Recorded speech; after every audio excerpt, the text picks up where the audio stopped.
పుణ్యమూర్తుల దివ్యగాథల్లో ఈరోజు మనం ఉదంకుని గురించి ఏం చెప్పారో విందాం.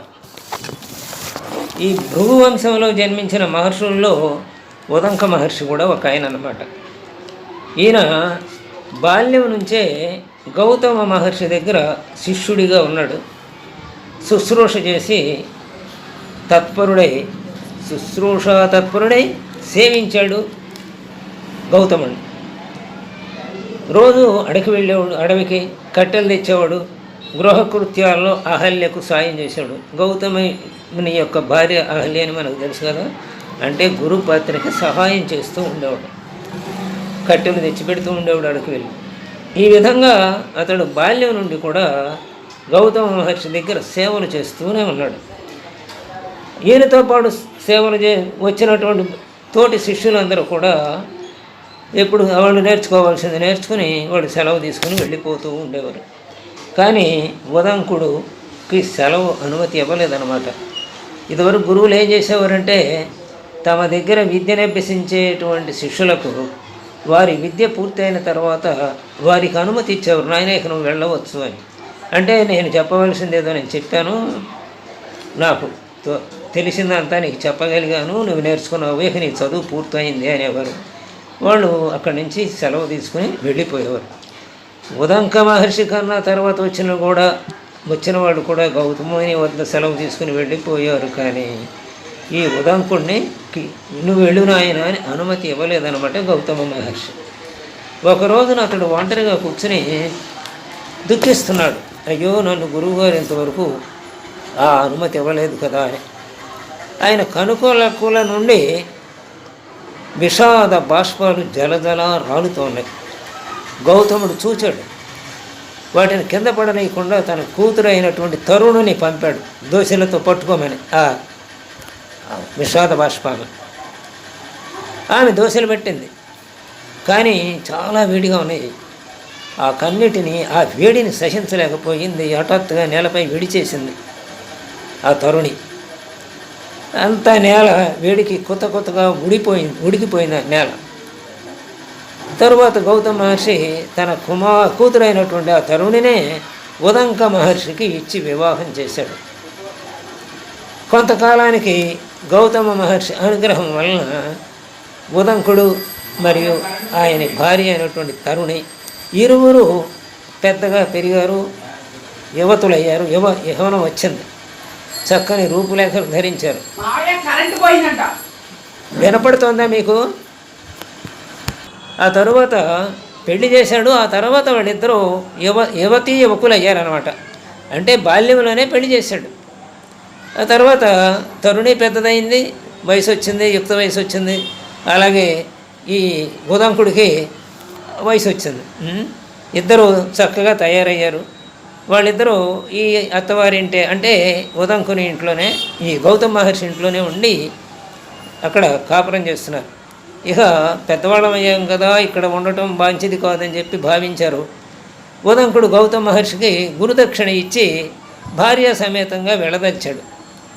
అంటే బయటికి వెళ్ళదలిచాడు. ఇక మీకేం గురుదక్షిణ కావాలో కోరుకోండి అన్నాడు ఎవరిని? గురువుగారిని. అప్పుడు గురువుగారు అన్నాడు, మీరు సుఖంగా ఉండటం తప్ప నాకు కావాల్సిందేముంది? నీవు శిష్యుడివి, నీ భార్యేమో నా కూతురు, మీరు సుఖంగా ఉండటమే నా కోరిక అన్నాడు ఆయన. ఇంకా నాకేం వద్దన్నాడు.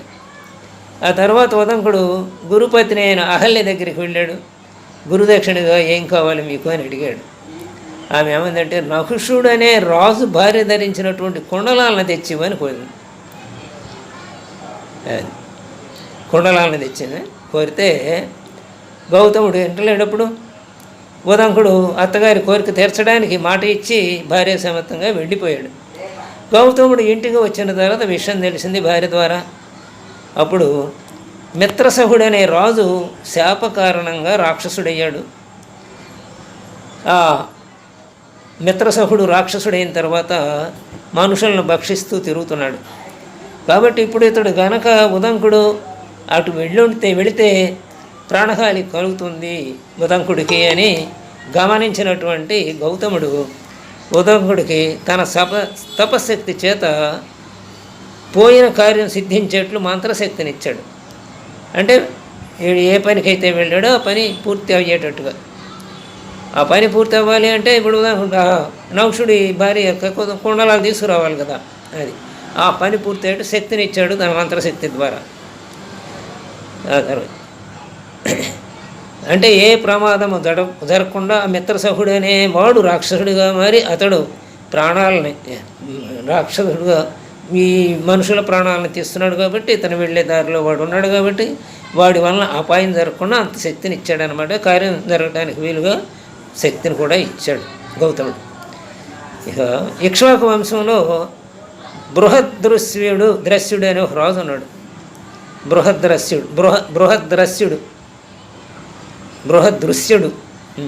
బృహదృశ్యుడు అని పేరు. ఇతను వృద్ధాప్య దశలో ఉన్నాడు. అందుకని కుమారుడికి కువలాస్యునికి తన రాజ్యభారాన్ని అప్పచెప్పాడు. తపస్సు చేయటానికి వెళ్ళిపోయాడు. ఆ రోజుల్లో మధుకైటబులు అనే రాక్షసులు యొక్క కుమారుడు ఉన్నాడు, దుందుడు అనేవాడు. అతడు సముద్రంలో పెద్ద బెలం ఏర్పాటు చేసుకుని అక్కడ నిద్రిస్తున్నాడు అన్నమాట. అక్కడ ఉండి ఆ నిద్రలో అతను వదిలే ఉచ్ఛ్వాస నిశ్వాసాలు చాలా పెద్ద స్థాయిలో ఉండి పెద్ద గాలి దుమారంలాగా వచ్చి ప్రజలను భయపెడుతున్నాయి. ఆ ఉచ్ఛ్వాస నిశ్వాసాలు, దుందుడనే రాక్షసి యొక్క ఉచ్ఛ్వాస నిశ్వాసాలు. కువలయాసుడు బ్రహ్మాస్త్రాన్ని ప్రయోగించాడు. ఆ దుందుడిని సంహరించాడు. ఉదంక మహర్షి వచ్చి దుందుని చంపటంలో కువలయాసుని బలోన్నతునిగా చేసి ఆశీర్వదించాడనమాట. అతడు అందుకనే ఆ రాక్షసుని చంపగలిగాడు. అంటే రాక్షసుణ్ణి చంపటంలో ఈ ఉదంక మహర్షి ఇచ్చిన శక్తి కువలయాసుడికి ఉపయోగపడిందనమాట. ఇక్ష్వాకు వంశంలోని కువలయాసుడికి. శ్రీకృష్ణుడు కురుక్షేత్ర సంగ్రామం తర్వాత హస్తినాపురం నుంచి ద్వారకకు బయలుదేరి వెళుతున్నాడు. మార్గమధ్యంలోనే ఉదంక మహర్షి ఎదురయ్యాడు శ్రీకృష్ణుడికి. శ్రీకృష్ణుని చూచి ఉదంక మహర్షి, అయ్యా నీవు పాండవ పక్షపాతివే అన్నాడు. ఆయన ధర్మపక్షపాతి కానీ పాండవ పక్షపాతి కాదు కదా. అందుకని ఆయన అంగీకరించరా కృష్ణుడు. అందుకని కృష్ణుడినే శపించ ప్రయత్నించాడు ఉదంకుడు. అప్పుడు కృష్ణుడు ఆ శాపాన్ని కట్టుబడ్డాడు. మరి ఆయన దేవుడు కదా, శాపాన్ని అవసరమైతే అది లోక కళ్యాణం అయితే భరించేవాడు, లేదు కాబట్టి జైల. అందుకనే సత్వరజస్తమో గుణాలకి స్పృహించిన వాడను, అంటే వీటికి అతీతుడిని నేను, వీటన్నిటినీ నాలో అదుపులో పెట్టుకున్నాను, సృజించిన వాడును అంటే అది. నేను అన్నిటిలో ఉన్నాను, ఆత్మవత్ సర్వభూతాన్ని కదా మనం చెప్పుకునేది. అంటే పరమాత్మ అన్నిటిలో ఉన్నాడు అని కదా. ఆయన లేనిదే, ఆయన లేని చరాచర వస్తువుల్లో ఏదీ లేదు, అన్నిటిలోనూ ఆయన నిండి ఉన్నాడు. చర వస్తువుల్లో చలనంగాను, స్థిర వస్తువుల్లో స్థిరంగాను ఉన్నాడు అనమాట ఆయన. కాబట్టి అన్నిటి యందు ఉన్నాను, అన్నీ నా యందు ఉన్నాయి. కాబట్టి ఓంకారంతో కూడిన వేద బీజాక్షరం నేనే అని చెబుతూ తన విశ్వరూపాన్ని ప్రదర్శించాడు ఉదంకుడికి. అప్పుడు ఉదంక మహర్షి హర్షాతిరేకాన్ని పొంది ఆయన కనుల నుండి ఆనంద బాష్పాలు జలజలారాల్ని ఉదంక మహర్షి కనుల నుండి ముకుళిత హస్తాలతో శ్రీకృష్ణుడిని స్తుతించి పాద నమస్కారం చేశాడు.